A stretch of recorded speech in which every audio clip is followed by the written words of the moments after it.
à tous! Bon, j'espère que vous allez bien. On se retrouve pour une nouvelle vidéo. Alors, j'ai plusieurs choses à vous dire. En fait, j'ai l'impression d'avoir plusieurs matériaux disponibles en même temps. Et je ne sais pas trop par lequel commencer. Donc, le premier, c'est d'où viennent les pensées. J'ai plein de choses à dire là-dessus. Et le deuxième, c'est la nature de l'espace et du temps. Donc tout ça bien sûr en collaboration avec notre ami Seth, hein. Alors en anglais Seth, en fait je dis Seth, les gens croient que c'est le chiffre 7, non mais c'est Seth, Seth, S-E-T-H, des livres de Seth. Donc pour ceux qui savent, qui me voient, qui me rencontrent tout juste, je lis les livres de Seth, donc Seth, S-E-T-H, et notamment la nature de la réalité personnelle et la réalité inconnue.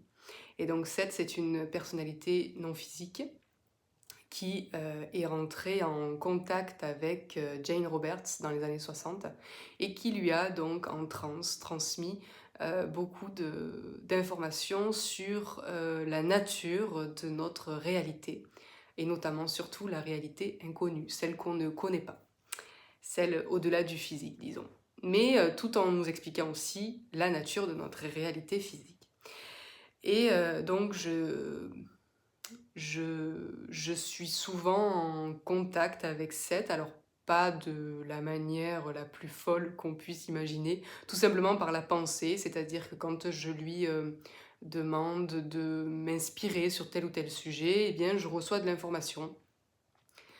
Au début, je pensais que c'était moi qui créais cette information, tout simplement.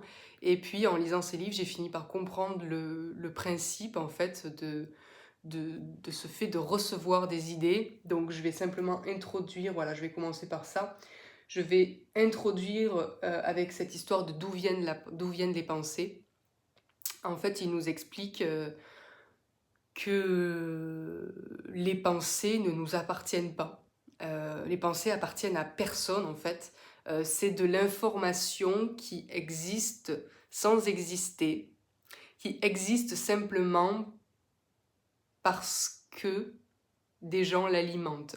Donc vous allez me dire, oui, mais à la base, qui c'est qui a créé la pensée? Enfin, une pensée sur un sujet, c'est comme la poule et l'œuf, qui de l'œuf ou de la poule est apparu en premier? Je sais pas. Vous voyez, donc je vous présente les choses comme je les connais aujourd'hui, comme je les aborde aujourd'hui, mais il nous explique voilà, qu'il n'existe pas de banque de données, nous on appelle ça les bibliothèques akashiques, je sais plus comment ça, truc akashique là.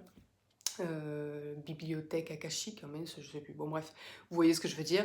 En fait, nous, de notre point de vue, on a l'impression qu'il existe une grande bibliothèque et bien qu'on pioche dedans, voilà. Il nous explique qu'en fait, c'est bien d'avoir cette image-là, mais c'est pas vraiment comme ça que ça fonctionne, c'est-à-dire qu'il n'existe pas de banque de données établie où on va piocher dedans des informations. Pour faire simple, j'ai ressorti donc le livre, donc vous voyez que j'ai pris beaucoup de notes. Donc là, c'est la réalité personnelle, la réalité inconnue. Donc il nous dit, page 282, je vais vous donner sa définition, c'est quand même la mieux. Aucune information, donc aucune information, aucune pensée, hein, aucune information n'existe en elle-même. La conscience de tous ceux qui la perçoivent, de tous ceux qui la comprennent ou qui se trouvent à sa source, est reliée à cette information. La conscience est reliée à cette information. Il n'y a donc pas de banque de données objectives, éternellement disponible, à laquelle se connecter.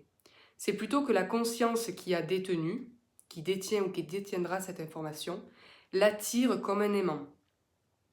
L'information elle-même veut aller vers la conscience.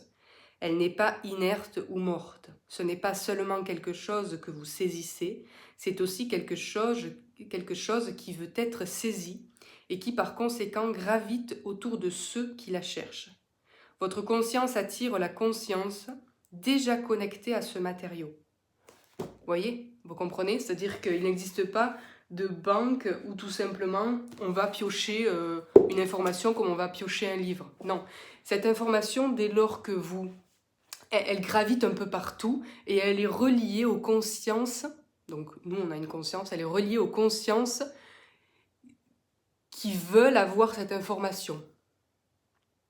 Donc si vous vous posez des questions, moi par exemple, je suis fascinée par le temps et l'espace, Donc, comme je me questionne là-dessus, comme c'est un sujet qui me fascine, j'attire à moi des événements, des personnes, des idées, enfin oui, des pensées hein, aussi.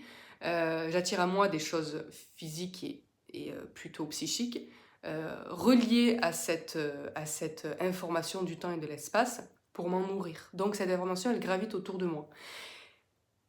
Et la difficulté, c'est en fait de croire en cette information quand elle se manifeste. Y a des gens qui disent oui mais moi j'arrive pas à canaliser, j'arrive pas à capter ci, j'arrive pas à capter ça, j'arrive pas à trouver les réponses par moi-même. Si en fait l'information elle est autour de vous et je peux vous assurer, puisque moi maintenant je vois la différence entre avant quand je disais non mais moi j'arrive rien à capter, je comprends pas comment vous faites tout ça, et maintenant où j'y arrive, c'est qu'en fait je me souviens que avant je captais cette information, mais comme elle n'était pas...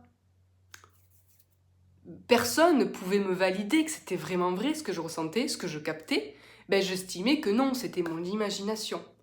Et donc tant que vous estimerez que c'est votre imagination, les informations que vous recevez, ou que c'est pas assez fiable, ou que voilà, eh bien vous ne vous améliorerez pas dans le domaine. Voyez? Donc, ce que je veux dire par là, c'est que si vous vous posez une question, que vous écoutez la réponse, ou en tout cas que vous essayez d'écouter la réponse, vous avez des trucs qui vous viennent. Et si vous n'avez rien qui vous vient, eh ben, faites le calme, essayez de vous mettre dans un état de calme, sans chercher à recevoir les réponses, et c'est là qu'elles viendront. Le plus difficile, c'est de se mettre dans un état où je ne cherche pas la réponse. Il faut se détacher et dire « je fais confiance, envoyez-moi la réponse ». Et voir ce qui vient de suite ou dans quelques heures ou dans quelques jours, vous voyez. Et donc l'information, elle est là, elle gravite autour de vous, je vous le dis, d'accord?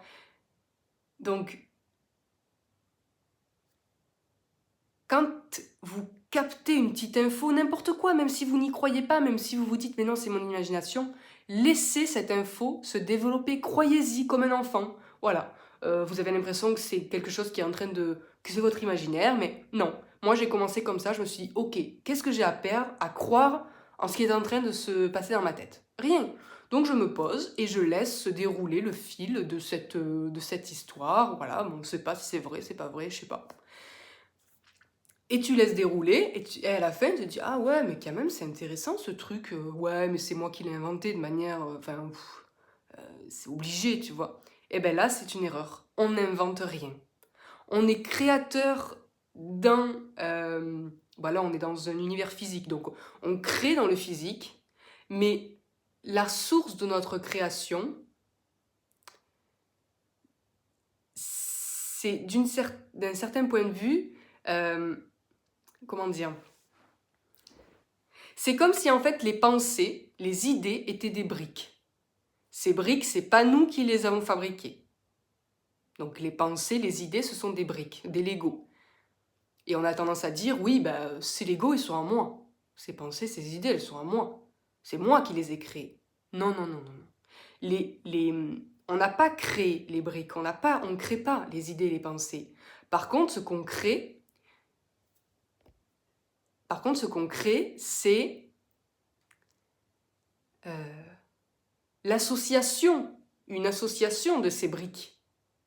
C'est-à-dire qu'avec différentes briques, différentes idées de base, pensées de base, on crée quelque chose, oui, d'abord dans le non-physique, on crée un projet, on crée quelque chose à notre manière, en agençant ces briques à notre manière. Et l'étape suivante, c'est de le créer dans le physique. Mais les briques sources, c'est pas nous qui les créons. Elles sont disponibles et on s'en saisit. Et on construit d'abord dans le non-physique certaines choses qui, oui, sont de notre création, et après on le manifeste ou pas dans la réalité. Voilà, j'espère que c'est un peu plus clair. Et donc, quand je vous disais au début que j'avais l'impression, j'avais 2 sujets disponibles, j'ai l'impression de pouvoir développer, si je pouvais avoir 2 têtes et parler en même temps, je pourrais développer en même temps les 2 sujets dont je vous parlais au début, donc d'où viennent les pensées et la nature de l'espace et du temps. Et je ne savais pas au début comment imbriquer les deux, donc voilà. C'était pour vous, pour développer un peu ce concept-là des pensées, d'où viennent les pensées. Et donc je vais enchaîner sur le deuxième qui est la nature de l'espace et du temps. Bon. Je vous avais dit la dernière fois que j'allais prochainement vous faire une vidéo là-dessus. Quand je me sentirai prête. Je suis toujours pas. Mais il y a une petite voix qui me dit lance-toi et ça viendra à mesure que tu en parleras. Parce qu'en fait, le sujet est tellement vaste que je ne sais pas par où le prendre. Bon. Il y a plusieurs trucs. La première chose que j'ai envie de vous dire, c'est est-ce que... bon, peut-être que la réponse est non. Est-ce que vous vous êtes déjà observé en train de vous mouvoir? Ça me fascine parce que je me demandais qu'est-ce qui se passe vraiment quand en fait je me déplace. Je ne sais pas trop comment le formuler, mais parce qu'en fait il y a plein de choses qui nous paraissent tellement normales qu'on ne s'interroge plus du tout dessus. Et si vous voyez, si vous comprenez, quand je bougeais mon bras, parce que des fois je me mets immobile et je m'observe en train de bouger mon bras et j'essaie de comprendre qu'est-ce qui se passe à un niveau invisible, à un niveau inconnu. Parce que moi, là, ce que je vois objectivement, c'est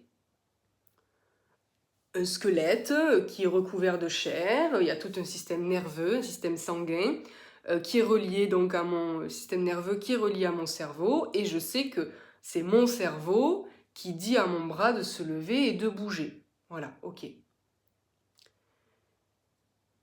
Mais je me suis, tout en faisant ça, comment dire, j'imaginais, vous savez, quand on met, je sais pas comment on appelle ça en termes cinématographiques, mais quand le mouvement, on voit le mouvement se décomposer, c'est-à-dire que on voit la main qui se déplace et on voit les images qui s'estompent de la main, vous voyez, on voit le mouvement de la main qui se déplace comme ça, on voit la main qui se déplace et on voit les images précédentes, bon, je sais pas comment on appelle ça, vous voyez. Et tout en faisant ça, j'imaginais ça, je me disais, mais ma main, elle est là, l'instant d'après, elle est là, puis elle est là, puis elle est là. Bon, j'avoue, c'est tordu. Mais tout a commencé comme ça, et je me disais, mais il est passé, en fait, je me disais, il est passé où le bras quand je suis là et que je passe là? Il est passé où le bras qui était là quand je suis passée là? Vous comprenez ce que je veux dire ou pas? Bon, si vous comprenez pas, tant pis, je continue. Et ça a commencé comme ça, et je me suis dit, mais il y a un truc là avec ça, je comprends pas. Il y a quelque chose derrière cette histoire de mouvement, c'est pas si simple en fait. Bon, entre-temps, bon, on découvre la physique quantique, tout ça, la nature des atomes, et on finit par comprendre que, parce que quand on parle d'atome, la plupart du temps, on a l'impression que c'est une petite boule physique. Un atome, c'est quoi? C'est une petite boule physique, une petite boule de matière, j'en sais rien. Enfin, moi, je voyais ça comme ça avant, une petite boule de matière qui, agglomérée ensemble, forme une grosse masse de matière, le corps, voilà, par exemple. Mais quand on comprend que l'atome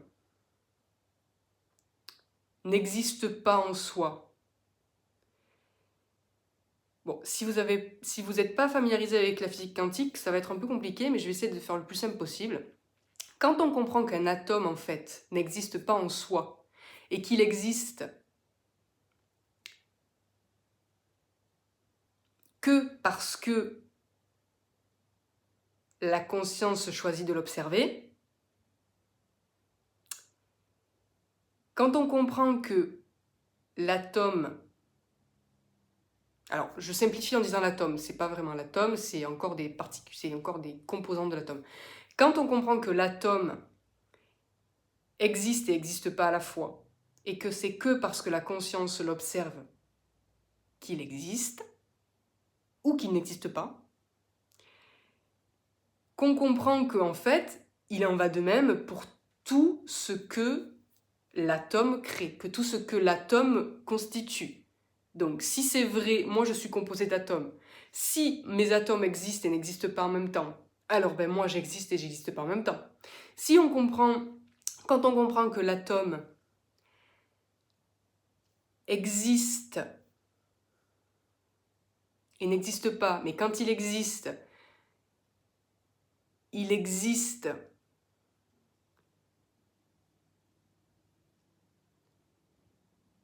d'autant de façons, d'autant de manières que la conscience choisit de le voir exister, alors on comprend que moi-même, étant constitué d'atomes, je peux exister d'autant de manières, d'autant de formes, dans autant d'univers et d'autant de manières que ma conscience choisit de me voir exister.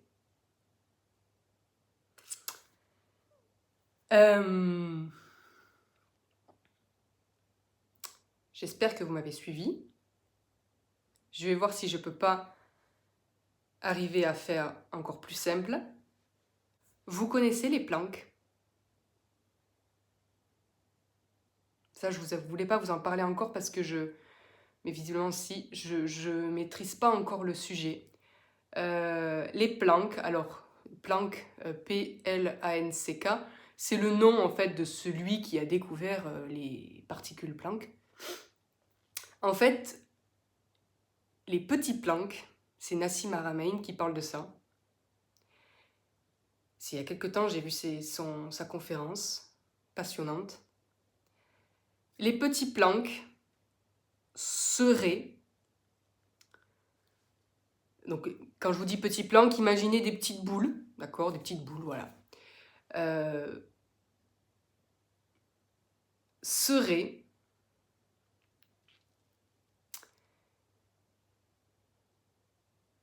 la particule énergétique la plus petite, la primaire, primordiale, je ne sais plus comment on dit, fondamentale. Le petit Planck serait, je dis serait parce qu'en fait, normalement, on est dans l'infiniment petit et l'infiniment grand, donc là, si on limite l'infiniment petit au petit Planck, du coup, il n'y a plus d'infiniment petit. Donc, on va considérer que le petit Planck est la particule fondamentale, de base. Les petits Planck, les petites boules, ces petites boules, c'est ceux qui constituent un atome. Enfin, avant de constituer un atome, ça constitue les électrons, ça constitue les protons, bon bref, c'est la particule de base. De la même manière que nous sommes constitués d'atomes, on va dire que l'atome est constitué de petits Planck. Voilà.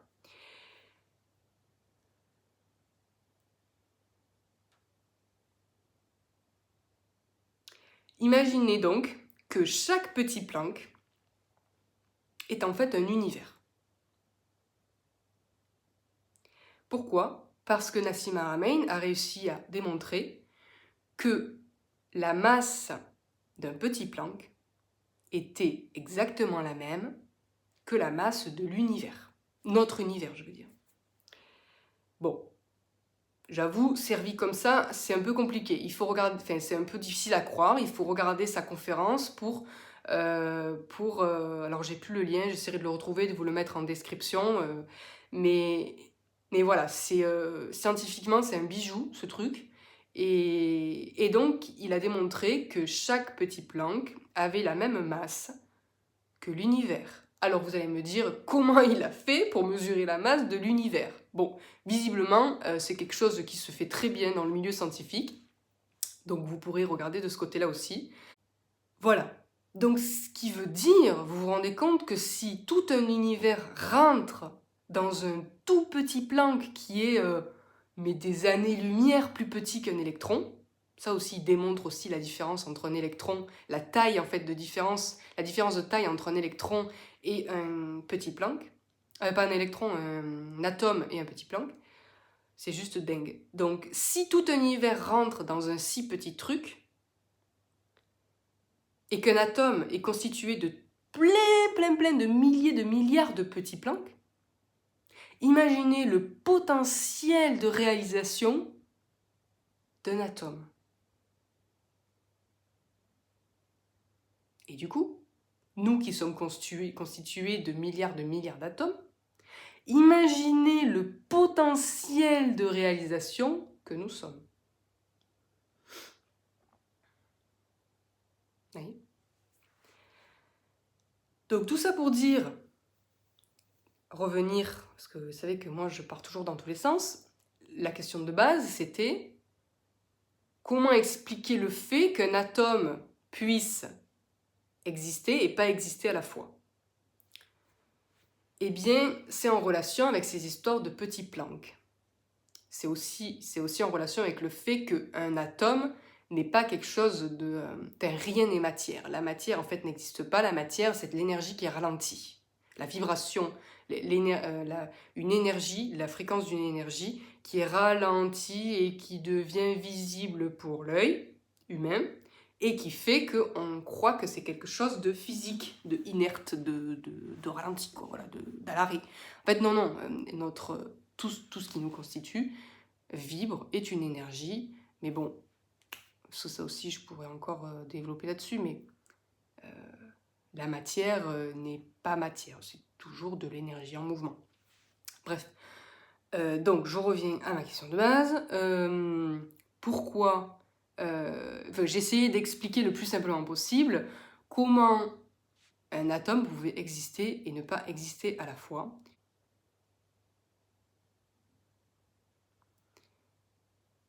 Et donc vous aurez compris que c'est l'observateur, donc la conscience, l'observateur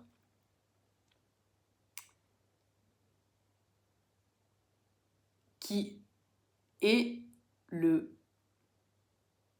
catalyseur, qui est le déclencheur de la matérialisation. C'est-à-dire que rien n'existait de manière définie, mais que c'était l'observateur qui définissait l'existence de quelque chose. Vous voyez, c'était l'inverse. En fait, on n'observe pas ce qui existe. Ce qui existe parce qu'on l'observe. Voilà. C'est ça qui résumerait tout ce que j'essaie d'expliquer depuis le début. Tout ce qu'on observe n'existe pas de manière définie, mais tout ce qu'on observe existe uniquement parce qu'on l'observe. Vous voyez ? Donc, pour en revenir à cette histoire, du coup, de mouvement, je me suis dit, qu'est-ce qui se cache en fait? Qu'est-ce que je ne vois pas quand je bouge mon bras comme ça? Bon, je vous la fais courte, enfin je passe directement à la réponse. C'est toujours dans les livres de Seth que j'ai fini par commencer à comprendre un peu ce qui se passait. Alors je crois que c'est dans la réalité personnelle où il explique cette histoire de mouvement justement. Et je me dis mais ça fait tellement longtemps que je me pose la question, j'ai enfin potentiellement une réponse.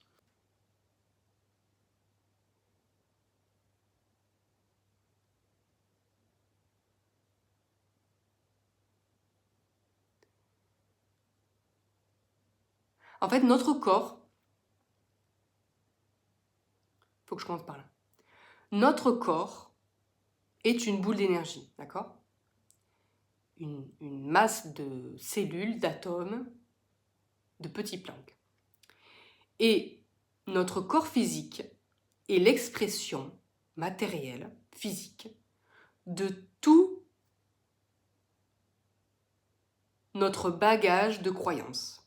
Oui, alors, si vous avez suivi mes précédentes vidéos, j'ai expliqué un petit peu comment ça fonctionne, c'est-à-dire que, enfin comment ça fonctionne selon mon point de vue, c'est-à-dire que il y a moi le personnage, Amandine, qui s'est formé dans cette vie en fonction de mon éducation, de tout ce que j'ai vécu, de mes expériences. Le moi qui se construit sur le passé.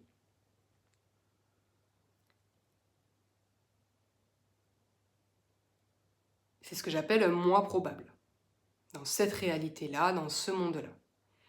Mais en parallèle, il y a ce qu'on appelle d'autres moi probables, qui sont d'une certaine manière des clones dans d'autres réalités parallèles, auxquelles j'ai accès via les rêves notamment. Quand je dis je, c'est vous aussi. Hein. Donc voilà, je vous ai fait un petit dessin, donc j'espère que ça ne paraîtra pas à l'envers. Donc, que je vois quand même. Donc, en fait, là, alors j'espère que c'est à l'endroit. Là, il y a marqué MP, MP, MP, MP. Donc, MP, c'est moi probable. Donc, par exemple, moi, Amandine, je suis un moi probable. Mais en parallèle, il y a d'autres moi probables qui vivent, qui expérimentent le groupe de croyances de l'âme. Et l'intermédiaire entre l'âme et le moi probable, c'est ce qu'on appelle la sous-âme. C'est ce que j'appelle la sous-âme. Il n'y a pas de notion d'infériorité, hein, c'est juste pour différencier les deux.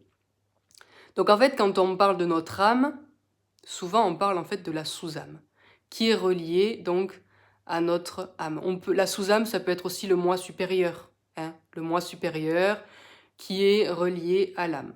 Donc, chaque moi probable expérimente le groupe de croyances de l'âme, qui veut en fait faire l'expérience de ce en quoi elle croit. En parallèle, il y a d'autres âmes qui, pareil, sont reliées à des sous-âmes et des moi probables. Et ces âmes associées forment des groupes d'âmes. En parallèle, il y a d'autres groupes d'âmes qui, associés, sont reliés à forment l'entité. Ça continue comme ça encore indéfiniment, mais on va s'arrêter là, puisque de toute manière, je ne connais pas ce qu'il y a ensuite. Donc voilà, votre moi probable, ce que vous êtes, a autant de signifiance que tous les autres moi probables. On ne peut pas perdre,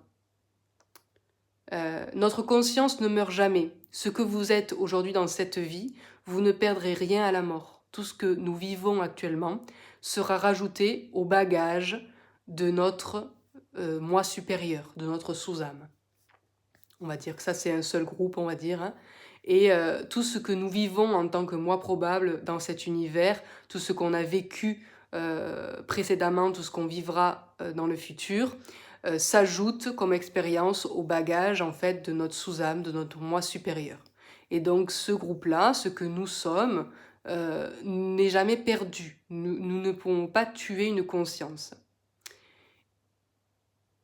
Et voilà. Voilà pour essayer d'expliquer un peu ce principe-là. Et donc en tant que moi probable, nous sommes en fait tous nos moi probables, tous les moi probables, sont chacun l'expression, parce qu'en un seul moi probable, on ne peut pas exprimer, matérialiser, expérimenter tout le bagage de croyances de cette sous-âme. Donc, cette sous-âme a besoin de démultiplier les véhicules pour pouvoir expérimenter, se voir sous toutes ses formes. C'est pour ça qu'il existe plusieurs moi probables, des milliers, des millions, j'en sais rien, autant que nécessaire.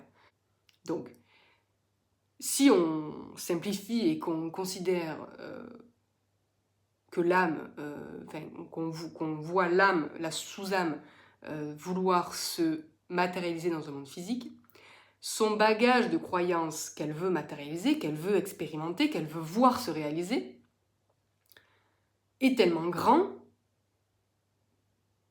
que un seul véhicule, un seul corps, une seule vie, même des milliards de vies, ce serait beaucoup trop long pour expérimenter tout ce qu'il y a à expérimenter.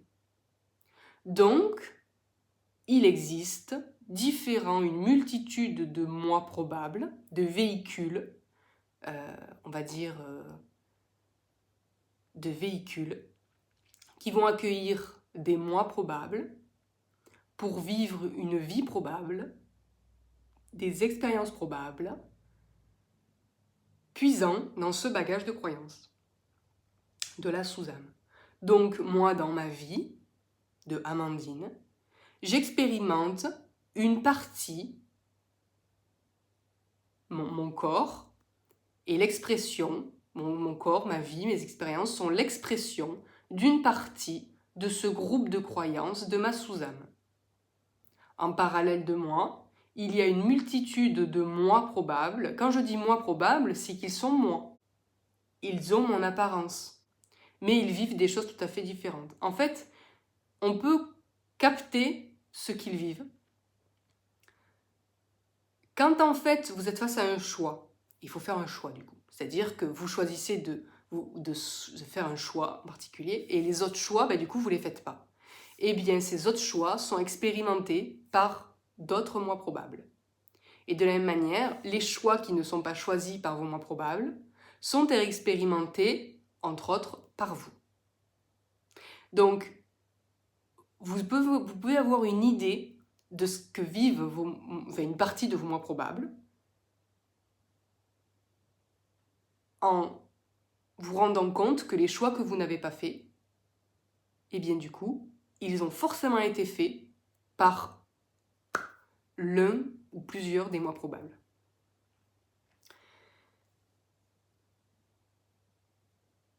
Et tout ça se passe en même temps que maintenant. Donc c'est comme ça que j'ai réussi à le percevoir.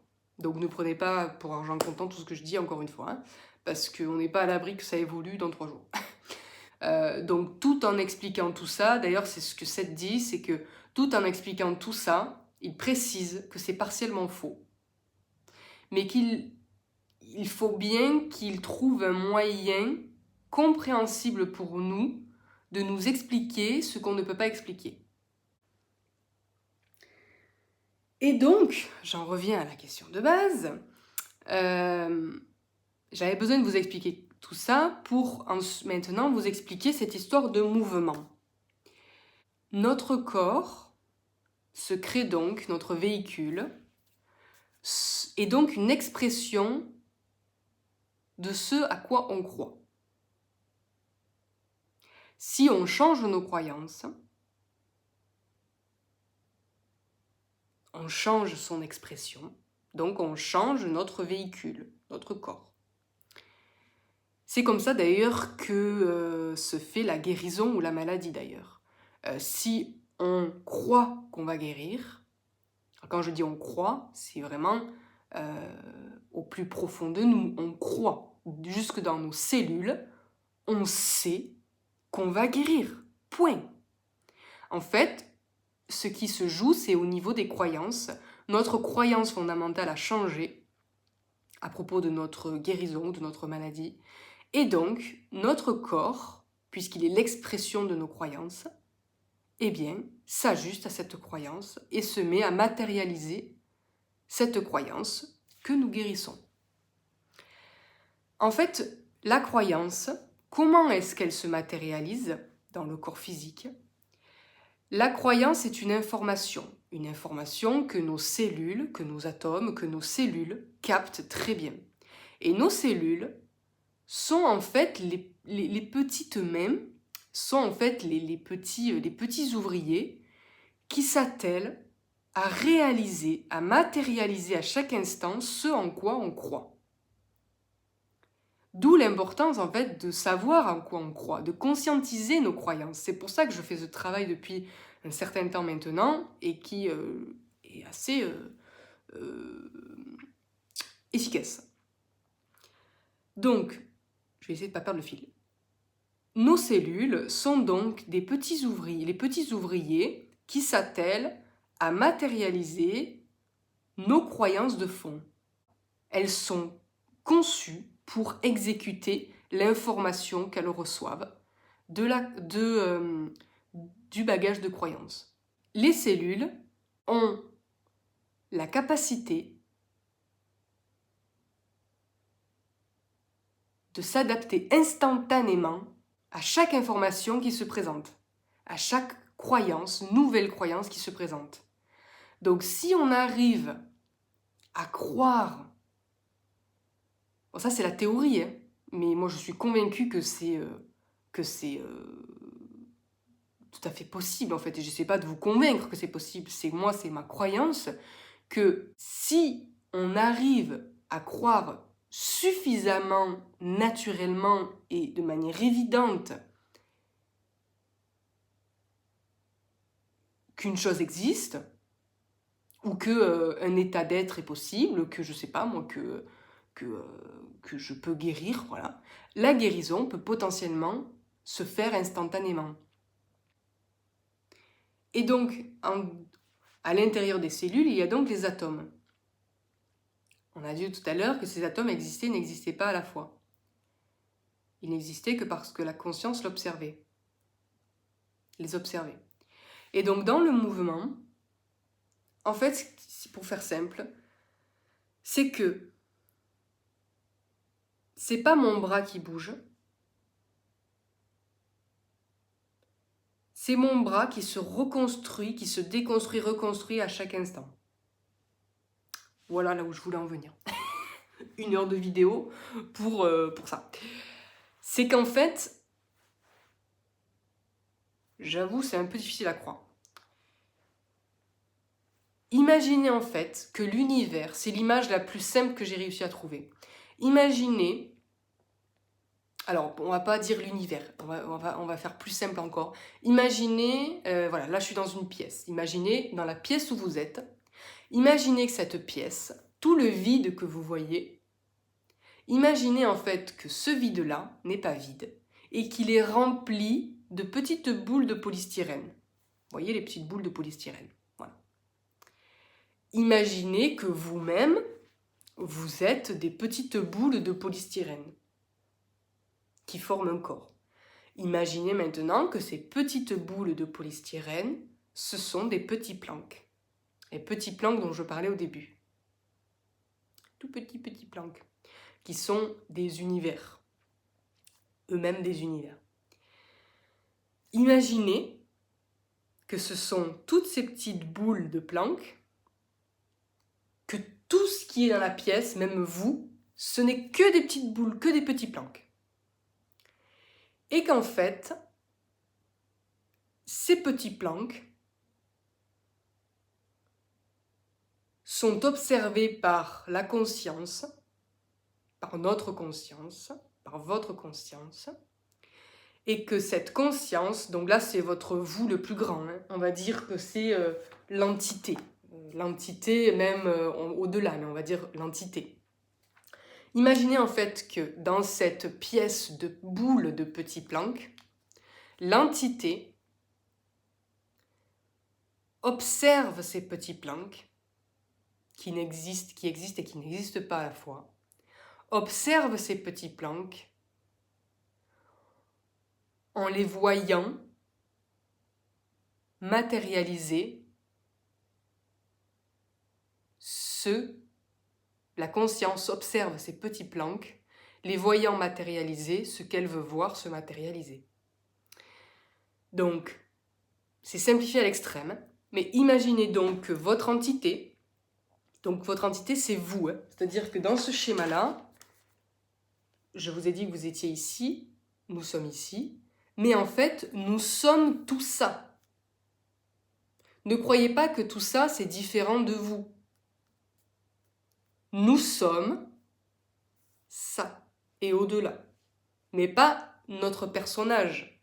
Nous, notre personnage fait partie de tout ça, mais nous ne sommes pas notre personnage, nous sommes en fait tout ça.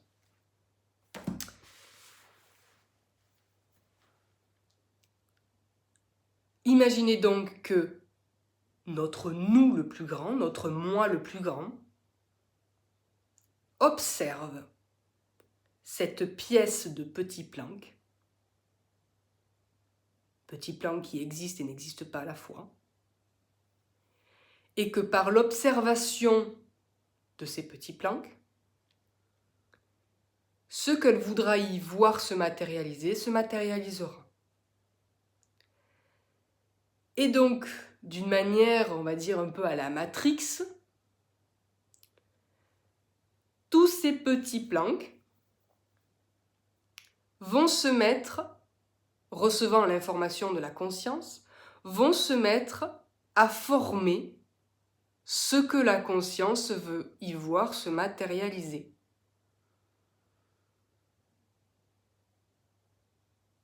Et là, va se matérialiser tout un univers, mais on va faire simple en disant, va se matérialiser, vous, dans cette pièce. Vous, de votre point de vue, vous ne voyez pas toutes ces petites billes de petits Planck. Vous avez l'impression que c'est vide, parce que c'est conçu pour que vous ne le voyiez pas. Pour que vous puissiez faire l'expérience de manière innocente. Et faire du coup, utiliser votre libre arbitre et faire vos choix comme si vous pensiez avoir le choix. Parce qu'en fait, vous avez le choix d'un certain point de vue, mais vous ne l'avez pas d'un autre certain point de vue, puisque tous les choix que vous allez faire sont finalement préétablis parmi tout un panel de choix. Bon. Et donc, pour en revenir, quand vous faites un mouvement,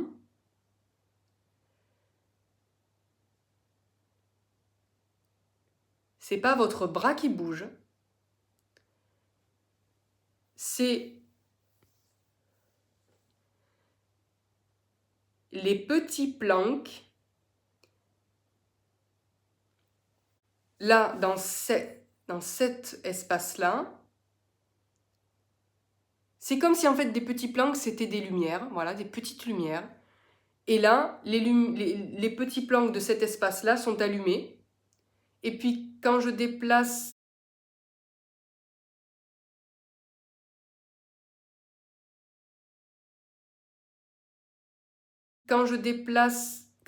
le bras, les petits Planck qui étaient ici se sont éteints, ont transmis l'information aux petits Planck d'à côté, qui se sont mis à s'allumer de la même manière.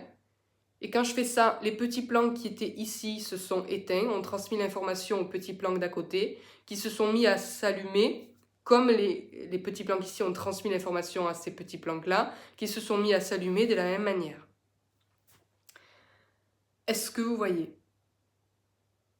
En fait, il y a une transmission, il n'y a pas de mouvement, il y a une transmission d'informations entre petits Planck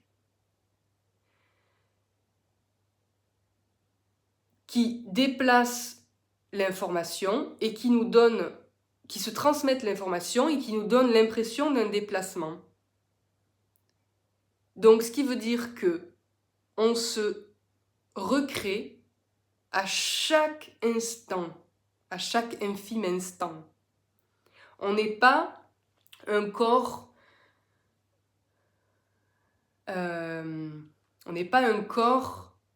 figé qui se déplace dans l'espace. On est un corps qui se recrée à chaque instant et qui nous donne l'impression de nous mouvoir.